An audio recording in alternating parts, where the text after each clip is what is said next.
নমস্কার। আজকে আমরা আলোচনা করব জোরালো নাক যোগকে নিয়ে, যেটাকে আমরা বলবো জোরালো পূর্ণ নাচ যোগ। হ্যাঁ, আপনি যদি জ্যোতিষ প্রেমী মানুষ হন, জ্যোতিষের স্টুডেন্ট হন, জ্যোতিষ শিখছেন, তাহলে এই বিষয়টা আপনার জানা অবশ্যই প্রয়োজন। খুব ইন্টারেস্টিং কিন্তু এই যোগটি, জোরালো ভাবে পূর্ণ নাচ যোগ। আমরা চন্দ্রমঙ্গল একসঙ্গে থাকলে পরেও নাচ যোগ কথাটা বলি, কারণ কিছু কিছু অবস্থায় চন্দ্রমঙ্গল একসঙ্গে থাকলে নাচ যোগ হয়, কিছু কিছু জায়গায় চন্দ্রমঙ্গল একসঙ্গে থাকলে লক্ষ্মী যোগ হয়। কিন্তু আজকে যে যোগটার কথা বলবো, সেই যোগটার বিষয় নিয়ে আগে হয়তো আপনি শোনেননি। হ্যাঁ, এইটা হচ্ছে জোরালো ভাবে পূর্ণ নাচ যোগ। মহাপ্রলয়ে কিন্তু একজন মানুষের জীবনে নিয়ে আসতে পারে এই নাচ যোগ। কখনো কখনো আমরা এমন কিছু মানুষকে দেখেছি যাদের জীবনে অর্থ, বৈভব, সুখ, গাড়ি বাড়ি ও ধন সম্পত্তি, সম্মান, যশ সবকিছু রয়েছে, কিন্তু একদিন এমন একটি ঘটনা ঘটলো, যেই ঘটনার ফলে তার এক নিমিষে সমস্ত কিছু শেষ হয়ে গেল।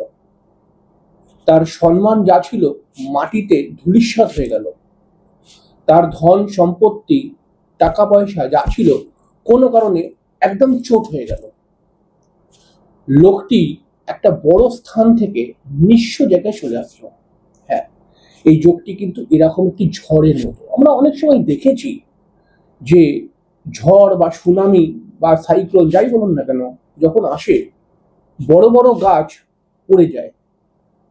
তবে একটা কথা খেয়াল রাখতে হবে এই ক্ষেত্রে, আমরা দেখেছি বড় বড় গাছ উপড়ে ফেলে দেয় ঝড় কিছু, কিন্তু যখন বড় বড় গাছ উপড়ে পড়ে যায়, সেই গাছটি কিন্তু আবার সেই ঝড় চলে গেলে যেমন পুনরায় দাঁড়াতে পারে না, ঠিক তেমনই হচ্ছে আর একটা জিনিস আমরা কিন্তু ঝড়ের সময় দেখেছি, যে বড় বড় ঝড় যখন আসে বা ঝড়ই যখন আসে, তখন ফাঁকা মাঠে যদি দেখেন ভালো করে, যেখানে অনেক দুর্বাঘাস হয়ে রয়েছে, সেই ঝড়েতে সব ঘাসগুলো মুছড়ে যায়, মুছড়ে দুমড়ে একদম হয়ে যায়। কিন্তু ঝড়ের পর বৃষ্টি, বৃষ্টির পর শান্ত আকাশ, শান্ত আকাশের পর আবার রোদ। এই এই ব্যাপারটা যখন দেখবো, তখন কিন্তু আর একটা জিনিস দেখবো, যে সেই ঘাসগুলো যেগুলো দুমড়ে মুছড়ে গেছিল, সেই ঘাসগুলো কিন্তু আবার সুন্দরভাবে উঠে দাঁড়াবার চেষ্টা করছে। হ্যাঁ, এইটাই হচ্ছে পূর্ণ নাচ যোগের একটি এফেক্ট। অর্থাৎ আপনার জন্মছকের মধ্যে যদি পূর্ণ নাচ যোগ থাকে, তাহলে পারে আপনি কিন্তু জীবনে একবার না একবার বড় সমস্যার সম্মুখীন হবেনই হবেন। যেই সমস্যা আপনাকে হিলিয়ে দিয়ে যাবে, যেই সমস্যাতে আপনার বেশ কিছু ক্ষতি হওয়ার সম্ভাবনা থাকবে। এই পূর্ণ নাচ যোগ যদি আপনার জন্মছকে থাকে, তাহলে আপনি জীবনে এমন অনেক সিদ্ধান্ত নেবেন যেটা ভুল সিদ্ধান্ত, কিন্তু সেই ভুল ততটা ক্ষতি আপনার করবে না, কিন্তু একদিন না একদিন এমন ক্ষতি করে দেবে যেখান থেকে আপনি অনেকটাই দুর্বল হয়ে পড়বেন, অনেকটাই নিঃস্ব হয়ে পড়বেন। এরকম আমরা বড় বড় ব্যবসাদারকেও দেখেছি, যে তারা বা যারা শেয়ার খেলে, এরকম মানুষকেও দেখেছি যে তাদের হয়তো লাখ লাখ টাকা শেয়ারে রয়েছে বা ব্যবসার মধ্যে লাখ লাখ টাকা লাগিয়েছে, কিন্তু ব্যবসা এমন চোট হয়ে গেল যে কখনো কখনো তাদের ঘর বাড়িও বেঁচে দিতে হলো। এরকম বড় বড় লস আসে। এইটা করাই কিন্তু জন্মছকের মধ্যে যদি পূর্ণ নাচ যোগ থাকে, তাহলে এই জিনিসটা ঘটতে দেখা যায়। তাহলে এবার আপনি বলবেন এই পূর্ণ নাচ যোগ কিভাবে তৈরি হয়। আর যদি এটা তৈরি হয়, আমার গ্যারেন্টি আপনার জীবনে বড় একটি ঝড় তো আসবেই। যেই ঝড়, যেই সমস্যা, ঝড় কথাটা বলছি সমস্যার সঙ্গে তুলনা করে, যেই সমস্যাটা আসবে যখন, তখন আপনি দেখবেন আপনার জীবনটা অনেকটাই এবড়ো খেবড়ো হয়ে যাবে। হ্যাঁ, এই নাচ যোগ তৈরি হয় যখন লগ্নপতি এবং অষ্টমপতি একসঙ্গে বসে থাকে বা একে অপরকে দেখে। লগ্নপতি এবং অষ্টমপতি একে অপরকে দেখছে, তখন কিন্তু এই পূর্ণ নাচ যোগ তৈরি হয়। তবে হ্যাঁ, এখানে কিন্তু একটা বিষয় রয়েছে। এই পূর্ণ নাসযোগ তখন তৈরি হয় লগ্নপতি যখন অষ্টমপতি একসঙ্গে বসে থাকে জন্মছকের কোনোভাবে, বা লগ্নপতি আর অষ্টমপতি একে অপরকে দেখছে সমসপ্তম দৃষ্টি দিয়ে, তখন এই পূর্ণ নাসযোগ তৈরি হয়। এই যোগ যদি থাকে আপনার জন্মছকে, একবার না একবার বড় ঝামেলার মধ্যে আপনি পড়বেন। সেটা বিভিন্ন রকম হতে পারে। হয়তো আপনার বড় লস ক্রিয়েট হলো, হয়তো আপনার জীবনে বড় দুর্নাম এসে গেল, হয়তো আপনার বড় শারীরিক সমস্যা একটা চলে আসতে পারে। কিন্তু অষ্টম মানে হচ্ছে কি জানেন? বদল হওয়া। অষ্টম থেকে আমরা কিন্তু, যেমন অষ্টম মৃত্যুর ঘর, তেমন কিন্তু অষ্টম থেকেই আমরা আবার নতুন ভাবে শুরু করাকে ইন্ডিকেশন করে বা শুরু করাকে নির্দেশ করে অষ্টম।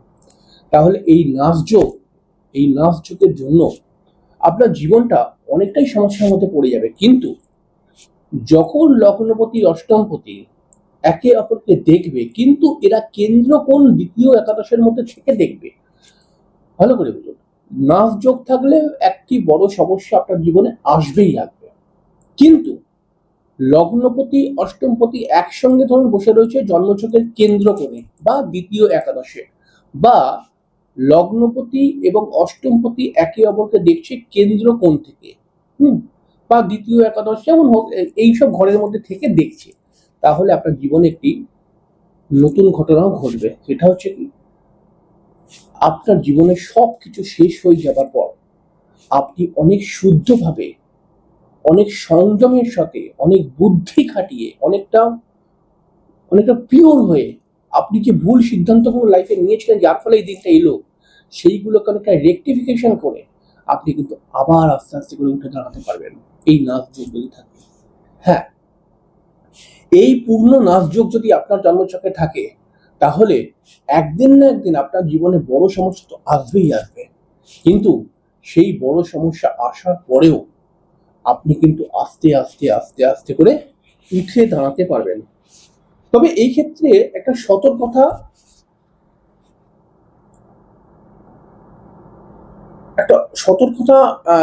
মানতে হবে। সেটা হচ্ছে কি, একটা সতর্কতা বলতে কি, একটা সতর্কতা খেয়াল রাখতে হবে। দেখুন, এই নাসযোগ যেমন মানুষের জীবনকে সতর্কতা বলতে কি, আর একটা জায়গাতেও আপনাকে সতর্ক থাকতে হবে। এই রকম আমি বিষয়টা বলতে চাইছি। যেমন আমি বললাম, দেখুন, এই নাসযোগ যদি কারোর জন্মছকের মধ্যে থাকে, তাহলে পরে কিন্তু তার জীবনে বড় লস, সেটা বিভিন্ন রকম লস হতে পারে। পার্সোনাল লাইফের মধ্যে কোনো প্রবলেম আছে গেল, যেটা আপনার সম্মানের সঙ্গে জড়িত হয়ে রয়েছে, যেটা আপনার স্ট্যাটাসের সঙ্গে জড়িত হয়ে রয়েছে, সেরকম একটা যে সম্মান ধূলিসাৎ হয়ে গেল। অথবা আপনার কোনো আর্থিক লস বড় পরিমাণে এসে গেল, অথবা আপনার কোনো ফিজিক্যাল প্রবলেম চলে আসলো, বড় ধরনের একটা শারীরিক সমস্যা ক্রিয়েট হয়ে গেল, এগুলো আসে। কিন্তু এই লগ্নপতি অষ্টমপতি একসঙ্গে থাকলে তারা কিন্তু আবার সেটাকে রিকভার করে উঠতে পারে। তবে এরকম সমস্যা আরো একটা জায়গায় আসে। সেটা হচ্ছে কি, যদি আপনার জীবনে, মানে যদি আপনার জন্মছকে অষ্টম ঘরের মধ্যে বৃহস্পতি অথবা চন্দ্র অথবা রাহু বসে থাকে, তাহলেও দেখা গেছে আপনার জীবনে একদিন না একদিন এমন একটা সমস্যা আসে বা লস আসে, যার জন্য আপনি নাস্তানাবুদ হয়ে পড়েন। একদিন না একদিন আপনার জীবনে এমন ধরনের কিছু সমস্যা আসতে দেখা গেছে, যেই জাতকের জন্মছকের অষ্টমে বৃহস্পতি চন্দ্র বা রাহু রয়েছে, তার জীবনে এমন একটা সমস্যা আসতে গেছে, সেই মানুষটা যথেষ্ট বুদ্ধিমান হওয়ার পরেও সে এমন কিছু ভুল পদক্ষেপ নিয়ে নিয়েছে, যার ফলে কিন্তু তার জীবনে অনেক সমস্যা চলে এসেছে। তাই এইরকম যোগ যদি আপনার জন্মছকের মধ্যে থাকে, যদি আপনার অষ্টম ঘরের মধ্যে, দেখুন, অষ্টম ঘরের মধ্যে বৃহস্পতি যদি থাকে না, তাহলে অনেক মানুষ অনেক পজিটিভ পজিটিভ কথা বলে। কিন্তু একটা কথা মাথায় রাখতে হবে, অষ্টম ঘরটা কিন্তু নেগেটিভ ঘর। বৃহস্পতি ওখানে গেলে কি ভালো দেবে পরের কথা, কিন্তু খারাপ অনেক কিছু দেবে। তাই অষ্টম ঘরটার মধ্যে এই বৃহস্পতি চন্দ্র রাহু যদি চলে যায়, তাহলে আপনার জীবনে দেখা গেছে বেশ কিছুটা আর্থিক লস চলে আসতে পারে, কারোর শারীরিক সমস্যা আসতে পারে, কারোর ক্ষেত্রে সে একটা বুদ্ধি খাটিয়ে সিদ্ধান্ত নিল এবং সেই সিদ্ধান্তটাই ভুল হয়ে গেল, এরকমও প্রবলেম আসে। তাই অষ্টম ঘরে এই সমস্ত গ্রহ থাকলে এবং জন্মছকে নাস দোষ যদি থাকে, তাহলে খুব বুঝে শুনে সিদ্ধান্ত নেবেন। তাহলে পারেই কিন্তু আপনি সর্বদা ঠিকঠাক ভাবে এগিয়ে যেতে পারবেন, নচেত কিন্তু হঠাৎ আপনার জীবনে সমস্যা চলে আসতে পারে। এই নোটটা কিন্তু অবশ্যই করে রাখবেন, এটা কিন্তু জ্যোতিষের খুব একটা গুরুত্বপূর্ণ বিষয়। যাই হোক, পরের দিন আরেকটি অনুষ্ঠান নিয়ে চলে আসবো, ততক্ষণে জানান নমস্কার, ভালো থাকবেন। হ্যাঁ, অবশ্যই জন্মছকের মধ্যে আপনার কি এরকম যোগ রয়েছে? কমেন্টসে লিখবেন আপনার কোন লগ্ন আর কোথায় এরকম যোগ তৈরি হয়েছে। নাভ যোগ যদি থাকে তাহলে সেটা লিখবেন।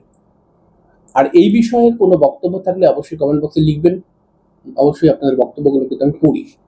যাই হোক, পরের দিনকে আরেকটি অনুষ্ঠান নিয়ে চলে আসবো।